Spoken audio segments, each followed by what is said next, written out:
ሳጅን እንዴት ነህ? እንዴት ነሽ? ሰላም ነሽ? ደህና ነህ ሆይ? ሰላም ነው እግዚአብሔር ይመስገን። እንዴት ናችሁ? ሳጅን ልበል ወይስ አሰፋ? ኢንስፔክተር። ኦ ኢንስፔክተር ሳይ በቃ ያዘፈን መጣብኝ።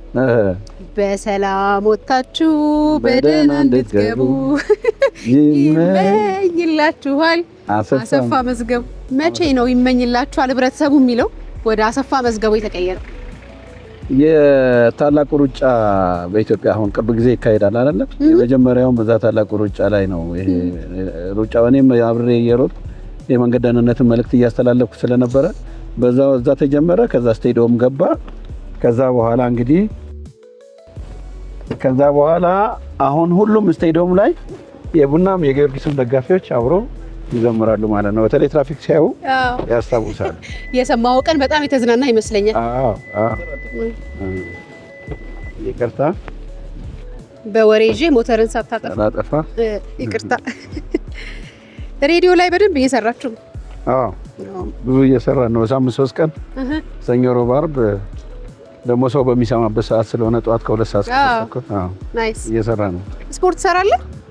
አልፎ አልፎ ቤቴ ወክ አደርጋለሁ። እንደዛ ኦኬ። ኳስ ትመለከታለህ? አልፎ አልፎ ቋሚም ተመልካች ባልሆን አልፎ አልፎ አያለሁ። ኦኬ። ከእንግሊዝ ቡድኖች የትኛውን ታደንቃለህ? ከሌሎቹ ጋር ልታጣይኝ ነው? አርሴናል ደጋፊ ነኝ። እውነት? ናይስ። ስሊም አርሴናል ደጋፊ። በጣም አሪፍ። ምግብ ታበስላለህ ሳጅን? ብዙ አብሳይ አይደለሁም፣ ግን ባበስል እንቁላልና ስጋ ጥብስ ልሰራ እችል ይሆናል። ቁርስ ላይ ብትመገበው የማይሰለች ምግብ የቱ ነው? እንቁላል ፍርፍርና ስጋ ፍርፍር አንድ ላይ ሆነ። አንተ የምትሞክረውን ማለት ነው። ከምሳና ከራት አንዱ ይቅር ይባል የቱ ይቅር? ራት ይቅር። ራት ይቅር። ራትማ ያወፍራል። ራት ምን አባቱ። ብዙ ሰው የትራፊክ ቅጣት ቀጥታ ታውቃለህ? ትራፊክ ቅጣት ድሮ ስራ ላይ ሆኜ ብዙም ባልሆን ያው ደንብ የሚተላለፍ ሰው መቀጣቱ አይቀርም። እኔ ያመለጥኩ ባንተ ተቀጥቻለሁ። አልደረስኩም አንቺ። ከታክሲ ሹፌሮች ጋር አትዋደድ የሚባለው እውነት ነው? ሐሰት። እኔ እንደውም ድሮ በጣም ወዳጅ የነበሩ በጣም ቤተሰብ የሆኑ እና ሚዜም ምንም የሚባሉ አበልጅ የሚሆኑ ከትራፊክ ጋር አሉ እና ዝም ብሎ የአባባል እንጂ ከትራፊክ ጋር በጣም ጓደኛሞች የሆኑ ታክሲ ሹፌሮች አሉ። እኔ ተሳፍሬ ግን በቃ ሲያጋጥመኝ የሚገቡበት ነው የሚጠፋቸው። እሱ ምንድነው እንግዲህ ደንብ የሚተላለፉ ያው መቀጣታቸው አይቀርም። በገንዘብ ስለሆነ ቅጣቱ ደግሞ በተለይ አሁን ያለው ቅጣት ከፍተኛም ስለሆነ ያው ስጋ መበሳጨቱ አይቀርም። እሱን ተከትሎ እንደው በስራ ላይ የገጠመህ ያሳቀህ ገጠመኝ ካለ አንዱ ነገር? 2 ነገር አስቆኛል። አንዱ እኔን ማቀኝ የነበረ ታክሲ ሹፌር አሳፍሮኝ ሲሄድ የተከራከረኝ ክርክር ነው። ተርፍሶ ካልተጫነ ሰው ባንተ አጠገብ ተብሎ ሲከራከረኝ የነበረ ነው። በምንም አይነት አይጫንም ብዬ ተከራክሬው በኋላ አላወቀኝም። እንዳጋጣሚ ሆነው መንገድ ዳር የቆመ አንድ ትራፊክ ፖሊስ ነበር። አስጠርቼ ሌላ ላይ ተርፍ ጭኖ ስለነበረ ከኔ ጋር እየተጣላ ነበር። ለምን መኪና አትገዛም? ለምን ኮንትራት አትይዝም? ምናምን እያለ እያበሸቀኝ ስለነበረ እሱ አስቆኛል። ሌላው ግን ደግሞ በበዓል ወቅት ባልና ሚስቶች ተጋጭተው የተካሰሱበት ለኢንሹራንስ ሲባል ነው። አክቹአሊ ግን የተካሰሱበት ነገር አስታውሳለሁ። ከፊትና ኋላ እየሄዱ ተጋጭተው ማለት ነው። ሌላ አሁን ቅርብ ጊዜ አንድ ጓደኛዬ እንደዚሁ የሆነ ድግስ ላይ ዝግጅት ላይ ቆይቶ እንደዚህ ሲዝናና ቆይቶ መኪናው የፊት ጎማው ሲተኛበት የሆነ ቦታ ጥጋት ይዘው አቆመን። ጥበቃም ነበረው። ነገር ግን ከዛ በኋላ በማግስቱ የት እንዳቆማቸው ከ4 ቀን በኋላ በእኛም ፕሮግራም ተነግሮ ነው መኪናውን ያገኘው። የባሳት ታምጣ ማለት አሁን ትንሹ ቅጣት ስንት ብር ሆነ ያውቃል? 10 ብር ቅጣት ነበር። 10 ብር ቅጣት ነበር። እውነት? በዛን ጊዜ ትንሹ 10 ብር ነው፣ ከፍተኛው 75 ብር ነበር። 10 ብር የነበረው የተከለከለ ቦታ ላይ ያቆመ የመሳሰሉ ምናምን 1000 ብር የሚያስቀጣው ቅጣት 10 ብር ነበር። መንጃ ፍቃድ የሌለው አሁን 8000 ብር። መንጃ ፍቃድ የሌለውና ራሱ ሳይኖረው የነዳ 8000 ብር ነው። የዛን ጊዜ ግን 75 ብር ነበር። ቅጣት ድሮ ቀረ። ካያቸው አደጋዎች ሁሉ የማትረሳ የትኛው ነው? ሁሉም ሰው የሚያውቀው በተለይም በልደቴ ቀን ሐምሌ 24 የገጠመን አደጋ የኮልፌው 27 ሰዎች በአንድ ቦታ ላይ ህይወታቸውን ያጡበት ሁሌም በጣም የሚያሳዝን የሆነ አደጋ የነበረው ረጅም ጊዜ ነው። ዜናውን አይቻለሁ። በጣም ያሳዝናል። አንተ አደጋ አድርሰህ ታውቃለህ? አድርሼ አውቃለሁ። ዘራፍ ድመት ማነው ውሻ ገጭቼ አውቃለሁ። ቀለበት መንገድ ላይ እንደገና መኪና ለመኪናም እንደዚህ ግጭት ገጥሞኝ ያውቃል። ግን ብዙ የከፋ ነገር አይደለም። የውሻው በሞተር ነው የገጨሁት። እዛን ጊዜ እኔም ወድቄ ወጣ ያለው ሰውነቶች በሙሉ ተላልጦ ነበር።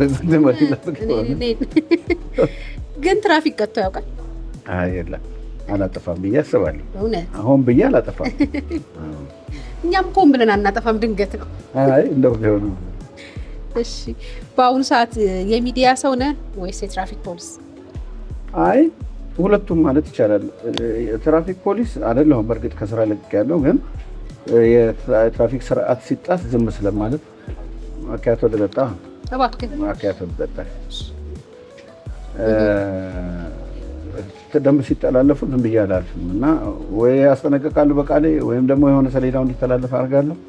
እሱ ነው ያው ሴፍቲ ላይ ስለምሰራ። የሚዲያ ሰው መሆኔ ደግሞ ያው እንደምታውቂው ሬዲዮ ላይ እዚህም ከእናንተ ጋር የተገናኘሁበት አንዱ ለሚዲያው ቅርብ ስለሆንኩ ነው። እንደው ምናልባት ትራፊክ ፖሊስ ባትሆን ኖሮ ያኔ ምን ትሆን ነበር? የንግዱ መንገድ ትንሽ ጀምሬ ስለነበረ ምናልባት ነጋዴ ይሆን ነበር ብዬ አስባለሁ። ምን ንግድ? እዛ የነበርኩበት ቦታ ሆኜ ልብስ እሰፋለሁ፣ እህል እነግዳለሁ፣ የገበያ ቀን ምናምን እንደዚህ አነስተኛ ልጅ ሆኜ ማለት ነው። ያው የደብተር የምናምን የሚገኙበት ማለት ነው። ስለዚህ ምናልባት በዛው ቀጥል ይሆናል ብዬ አስባለሁ። የልብስ ነጋዴ እንኳን ተውን ነበር። ይኸው ሽክ ብለሃል። የማን ሙዚቃ ትወዳለህ? የጥላሁን ገሰሰ፣ የአሊ ቢራ እና የድሮዎቹ ማለት ዘፋኞቹም የድሮ ዘፈን በተለይ በጣም አፍቃሪ ነው። ይሄ ኦልድ የሚባሉትን ዘፋኞች በጣም እንደው አንጎራጉሮልኝ ብልህ ተስፋ ይኖረኛል? አይ የለም አይኖረኝም። ህይወትህን በአንድ ዜማ ግለጸው ብትባል በየትኛው ትገልጸዋለህ? መዝሙር ይሻለኛል። ማለት የኦርቶዶክስ መዝሙር ይሄ ሚኪያስ አዲስ ያወጣው መዝሙር አለ። እሱ መዝሙር በጣም ደስ ይለኛል። እንትን ምስጋናም ውስጡ ያለው ነገር ስለሆነ አትልልኝም? ስንኙ አይቅርብኝ፣ አጠፋለሁ፣ አበላሻለሁ። ይሁንሽ እንዳልክ። ከሀገር ውስጥ ፊልሞች አንዱን ጥቀስልኝ ብል የቱን ትላለህ? እኔ ስም ጥቅሼ እውነት ለመናገር አላውቅም። ፊልሞችን ግን ሳይ በደንብ አያለሁ እና አንድ ፊልም አንድ ልጅ ቀይ ልጅ ጎበዝ የሆነ አክተር አይነ ስውር ሆኖ የሰራበት ፊልም የሆነ በጣም ተቼ የሆነበት ፊልሙን አጣሁት። ስሙን አስታውስ ነበር። የራሱ ከብዙ ስራ ብዛት ረስቻለሁ። የምታደንቀው ጸሐፊ ወይም ደራሲ አለ? ጌትነት እውነት ለመናገር በጣም ነው። ለሀገር ያለው ነገር የሆነ ውስጤ ሙልት ያደርገዋል። ደስ ይለኛል እሱ ይላል። ከዛ ውጭ እና አዲስ አለማየሁ በፊት የነበሩ ፍቅር እስከ መቃብር ምናምን አንዳንድ የእሱ መጽሐፍቶች ያው እንደሚታወቀው የድሮ መጽሐፍ ደስ ስለሚል እነሱ ግን አሁን ካሉት ጌትነት በጣም ነው ማለት ነው። ደስ ይላል። ተከበረ እንደለት እንደውም ባለፈው ሳምንት አይደል ደስ ይል ነበር። ከሬዲዮ እና ከቴሌቪዥን የቱን ትወዳለህ? ቻናል ዋን እንዳለ ሆኖ ሁሉም የራሱ አለው። በእርግጥ ቲቪም ሬዲዮም የራሱ አለው። ግን ሬዲዮ ላይ ስለምሰራ እኔ መረጃ በጣም በቅርብ ስለሚገኝ የትኛውም ቦታ ላይ ሆነሽ አክሰስ ስለምታደርጊው በሞባይልሽም መኪና ውስጥ ሆነሽ የትም ቦታ አክሰስ ስለምታደርጊው ሬዲዮ ለመረጃ በጣም ቅርብ ስለሆነ ሬዲዮን አቀርባለሁ። ግን ቲቪም የራሱ ደግሞ ምስልና አብሮ ስለሚያቀናም ቲቪ ዋንም ስላለ ማለት ነው። እውነት ነው፣ ቲቪ ዋን ስላለ። አይ ለራስ ሬዲዮ አዳልታል ይባላል። ግን ከቀናት ሁሉ የቱን ትመርጣለህ? ማኪያቶ በጣም እንዴት አይነት ስዕል አድርጎ ነው የመጣው። በጣም ይገርም ነው። በጣም አሁን እኮ አርት በየቦታው ነው የሚገለጠው። ይገርም ነው በጣም። ቀን የየራሱ አለው። በእርግጥ እኔ ጠዋት ሬዲዮ የማልገባበት ቀኖች ደስ ይሉኛል። ለምሳሌ አሁን ጓደኞቼ መቼ ነው የምትዝናናው ሲሉኝ ሰኞ ነው የምለው። ግን ከቀናት ሁሉ ቅዳሜ ያው ሁሉም ሰው አንድ ላይ የሚገናኝበት ስለሆነ ቅዳሜ አስቀድማለሁ። ሳምንቱ የስራ ቀናት አረፍ የምንልበት አይደል? ከክረምትና ከበጋስ? በጋ ነው የምወደው። ያው እንደምታውቂው ይህ ጭቃ ነገር ምናምን ዝናብ ነገር ያው ዝናብ በጣም እሱ ከሌለ ምንም ዋጋ የለንም። ግን ለሱ ሲባል በጋው ነው ማለት።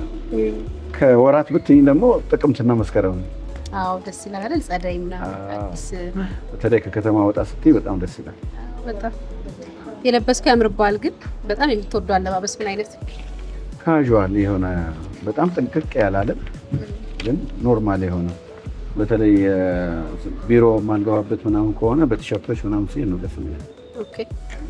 ስልክ ላይ በብዛት የምትጠቀመው አፕ የቱ ነው? ኧረ ከቤተሰብ ጋርም እያጣላን የለ ይሄ አሁን ቲክቶክ በስንተኛ ድረስ እሱ ነው ስንቆረቁር አጭር ስለሆነ የሰነፍ ስለሆነ እኮ ነው። በጣም ረጅም ማንበብን ያስተዋል ነገር ነው። በነገራችን ላይ ረጅም ፊልም ማየትን ያስተዋል። ይሄ አጭር ጊዜ ስለሆነ አሁን ቲክቶክ ላይ ብዙ አይደላለሁ፣ ግን ሁሉንም ሶሻል ሚዲያዎች ይጠቀማል። ትከታተላለህ? አዎ። ለመረጃ በጣም ፈጣን ስለሆነ ሁላችንም አይ ቲንክ እሱ ተጽዕኖ አርፎብናል። ረዥም መንገድ የነዳኸው ከየት ወዴት? አዲስ አበባ ድሬዳዋ። ብቻዬን አይደለም፣ ያው ለገብርኤል ብዙ ስለሚሄድ እዛ ብቻዬን። ግን ሁሌ የምነዳኝ ነበረው አሁን አይደለም እንጂ ሐዋሳ ሁሌም ነው ለማስተማር እዛ ሄዳለሁ ምናምን ሐዋሳ ነዳ ነበር። ከዛ በተረፈ ድሬዳዋ ነው ረጅሙ እያስባል። አዎ ረጅም ነው አይደል? አዎ 500 ምናምን ኪሎ ሜትር። በጣም ከኢትዮጵያ ውጭ የተለያየ ሀገራት ሄዳል? ሄጃለሁ ማለት የሚያስችል አይደለም። እዚህ ቅርብ ናት ዱባይ በ3-4 ጊዜ ሄጃለሁ። ባንኮክ እንደዚህ። ከዛ ውጭ የትም አላውቅም። ነው ያላን ዋሊያ ነው። ኧረ ሄዳል። ከአዲስ አበባ ውጭ የት መሄድ ዘና ያደርጋል? ድሬዳዋ ብለኸኛል። ሌላ 3 ምርጫ ልስጥ? እሺ። አዎ 3 ምርጫ ቢሰጠኝ ድሬዳዋ ሰው በጣም ቀና ደስ ይላል። እኔ ሲሄድ ሆነ ለመናገር የሆነ ለእምነትም ለስራም ስለሚሄድ። ኦኬ። ከዛ ውጪ ባህር ዳር እንደው ተፈጥሮ ራሱ በጣም ደስ ይላል። በጣም ነው የሚመቸኝ። ሐዋሳ እንደዚሁ ቅርብም ስለሆነ ድራይቭ አድርጎም ለሚሄድ እነኚህ ነገሮች ደስ ይሉኛል። ከዛ ውጪ አሁን ቅርብ ጊዜ ሄዳለሁ ሀገሬ ወንጪ በጣም ልዩ ሆኗል አሉ። አዎ በጣም ቀድሜያለሁ። ሄደሻል? በጣም ነው የሚያምረው። በጣም እኔ በነገራችን ላይ የተወለድኩበት እዛ ነው። በእርግጥ ተወልጄ ከዛ በኋላ ከተማ ውስጥ ሄድኩኝ እና ስለዚህ እዛም ቅርብ ጊዜ ሄዳለሁ። አሁን ወደ ሜ እስኪመጣ ነው የምጠብቀው። እኛ ራሱ ለአንድ ፕሮግራም ሄደን በጭቃ ታጥበን በጣም ደስ የሚል ተፈጥሯቸዋለን። በጣም ልጅ እያለ ትደባደብ ነበር? አላስታውስም። አንዴ ግን ተደባደብኩና ከትምህርት ቤት ስመለስ ተመታ የፈሪ ዱላ ሆነ መታውና ልጁ ስለተመታልኝ ከዛ እንደመሻሽ ሲል እንደገና ፈሪ ለካ ያባረራል። በእግሬ ጠርፌ እንደገና ልጆኝ ያስታውሳል። ግን ተመታ ነው የሚባለው? መታ ነው ታዲያ? መታው እንጂ ከጣልክ በኋላ። እሺ ኳስ ትጫወት ነበር? አልፎ እንደውም ከኛ ቤት ጀርባ ጎልድነሽ ሜዳ ይባል ነበር። እዛ ጎልድነሽ ሜዳ ይባል ነበር እና የኛ ታላላቆች ናቸው የሚጫወቱበት፣ ግን እኛ ኳስ እናቀብላለን። ያው የአቅማችን ደግሞ እዛው እንጫወታለን። ኳስ ስትጫወት ብዙ ጊዜ የት ነበር የምትሰለፈው? ግን ልገምት፣ እኔ በረኛ። እኔ ምን ሰውነቴ ገዘፍ አለበት። የዛን ጊዜ ቀጫጫ ነኝ። ያው ኳስ ማግባት በነገራችን ላይ የዛን ጊዜ አጥቂ ላይ ተከላካይ ሚድል ላይ ምናምን የሚባል ነው ጉዜ ሁሉም ኳስ ለማግኘት ስለሚመጣ ማጥቂ ነው ኳስ ለማግኘት ያው ወደፊት ፊቱ አካባቢ ላይ ነበር ለማግባት ነጥብ ለማስቆጠር ምን ማድረግ በጣም ያዝናናሃል? ከጓደኞቼ ጋር ሰብሰብ ብዬ ከበርቻቻ ሳረ የሆነ እኔ ብዙ ጓደኞች አሉኝ በጣም የምወዳቸው የሚወዱኝና ከነሱ ጋር ቁጭ ብለን ወዴን ሳወራ ደስ ይለኛል። ደግሞ ደስ ይላል እንጂ በእናንተ እድሜ ያለ ጨዋታ እንግዲህ ግፍኝ እንደፈለች ነው። የጧት ሰው ነህ? አዎ የጧት ሰው ነኝ። ሬዲዮም ጧት እኮ ነው የምገባው። አዎ የሚገርመው ነገር እኔ 2 ሰዓት ተኩል 2 ሰዓት የምገባ ሆኜ ከ1 ሰዓት በፊት ቢሮ ስቱዲዮ ገብቼ ወይ መኪና ውስጥ መረጃ እየለቀምኩ ምን እያልኩ ቁጭ እላለሁ። 1 ሰዓት አስቀድሜ ነው የምሄደው። ስለዚህ የጧት ሰው ነኝ። እኔ ሰዓት የሚያከብር ሰው በጣም ነው የማደንቀው። ሌሊት ነግተህ እንደው ድንገት ቢርብህ ምን ታደርጋለህ? ውሃ እጠጣለሁ። አጠገቤ ውሃ አለ፣ ውሃ እጠጣለሁ። ምግብ አልበላም መቼም። ርቦኝም ግን አያውቅም መሰለኝ አላውቅም። አራብህም እንጂ ትሰራ ነበር። ሰፈርህ ውስጥ በጣም ደስ የሚል ነገር አለ? አዎ ሶሻሉ በጣም ደስ ይላል። ለቅሶ ሲኖር መድረሱ፣ ደስታ ሲኖር እንደዛ። ግን አሁን ሆነ ለመናገር በጣም ዴዲኬትድ ሆኜ እንደዛ ነኝ ማለት አይቻልም። ከኔ ይልቅስ ባለቤቴ ለዛ በጣም ቅርብ ናት።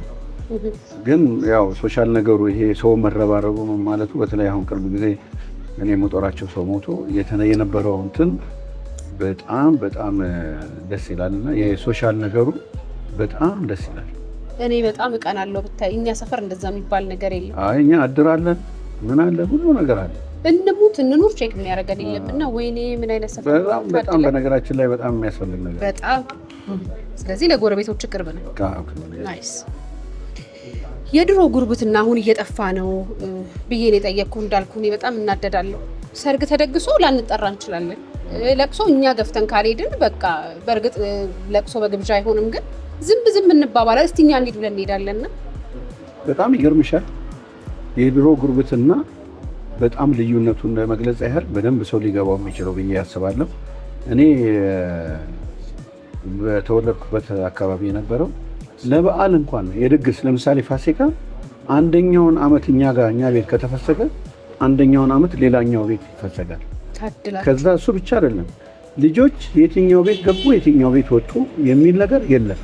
ስለዚህ ሁሉም ጋር ቤታችን ነው እና እናትና እናቶቻችን አባትና አባቶቻችን በጣም የቅርብ ናቸው። ማህበር አላቸው፣ ቁብ አላቸው። ሶሻል ነገሩ በጣም ቅርብ ነው። አሁን እንደምታውቂው በተለይ ይሄ ድሬዳዎች እንደሚሉት ከተርበሪ ነው የሚባለው፣ እሱም በር ከተዘጋ ሁሉም ሰው በቃ የለም እና አንዳንድ ቦታ ላይ በእርግጥ ይሄ ኮምፓውንድ ውስጥ በጋራ የመኖር ነገር አለ አልፎ አልፎ። ነገር ግን ከድሮው ጋር በጣም ይለያል። በጣም መንግስት ባካችሁ እነሳጅን አጠገብ ቤት ስጡ። የማታውቀው ሰው ትራፊክ ፖሊስ ቀጥቶት አስጥለኝ ብሎ ያውቃል?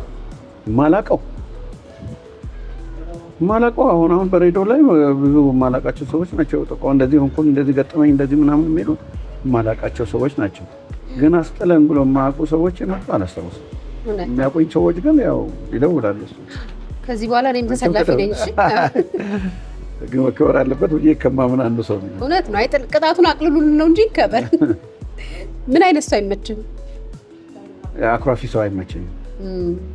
አኩራፊ ሰው በጣም አልወድም። ከዛ እውነት ነው እሱ ነው በቃ ስታኮርፍ ሁሉ ነገር ነው የሚጠፋው። እዛ ላይ አንተ ባህሪ ለዛ የሚመች አይመስለኝም። ኧረ አይሆንም። ምን ቦጣ ቆስቆሼ ተጣልተንም ቢሆን እንደምንም እያስወራለሁ። ሰው የማያውቀው የተለየ ታለንት አለ። አልቃሽነት ምናልባት ሰው ያለው እሱማ ሆደ ቡቡ ነው በቃ እንጂ ታለንት ነው እንጂ ሌላ ምን አለ ብለሽ ብችለው ብለህ የምትመኘው ነገርስ?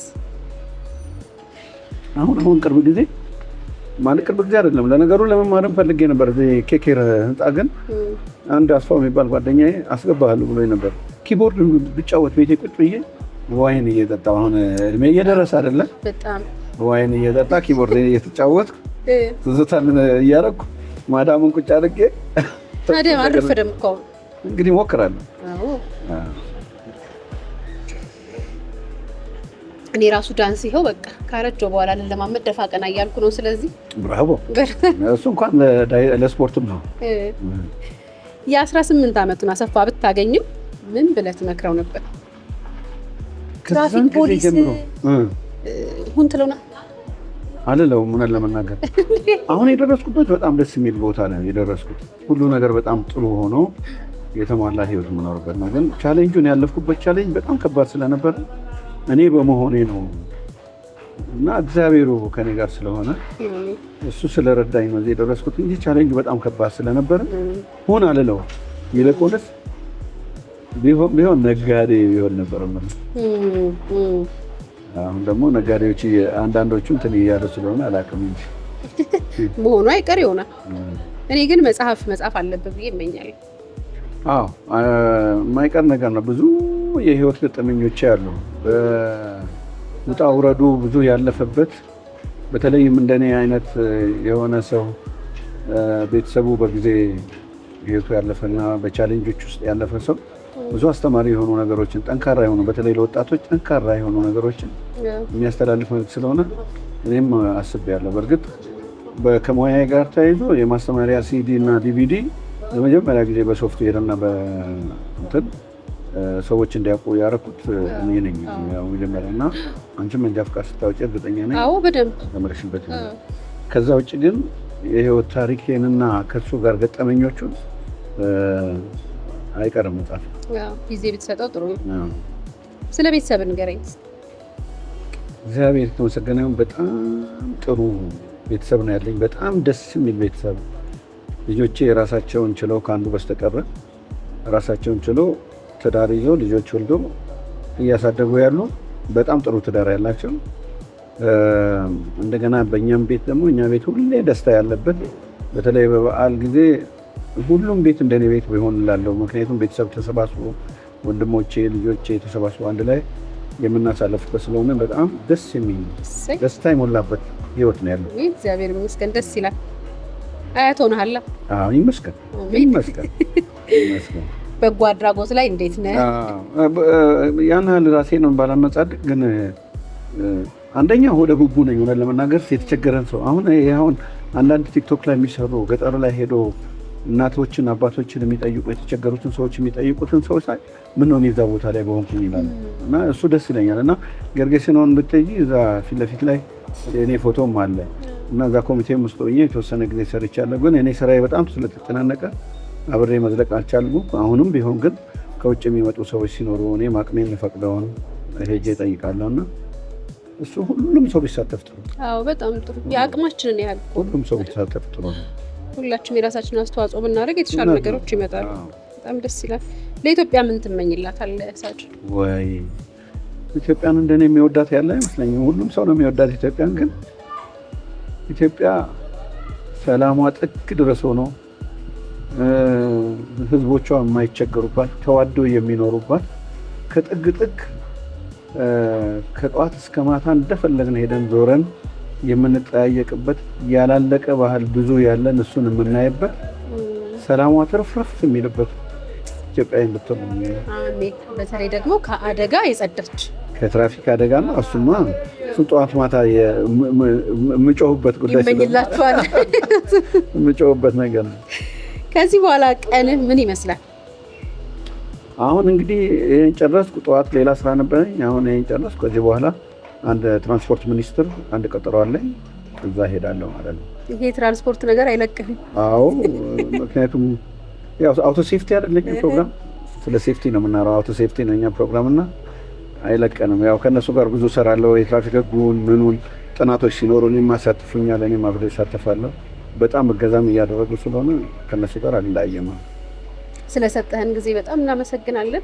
ማኪያቶን አበረድኩት። ግን እኔም የእናንተ የቲቪዋን እንግዳ ሆኜ ይህን ጊዜ አብሬ ስለቆየው በጣም ደስ ብሎኛል። በርቱ፣ ተበራቱ። ከቲቪዎቹ ሁሉ በደንብ ተነቃቅቶ የሚታይ ቲቪ እንዲሆን እመኝላቸዋል። አመሰግናለሁ። በጣም እናመሰግናለን። ላስሙቅ ማኪያቶ? አይ በቃ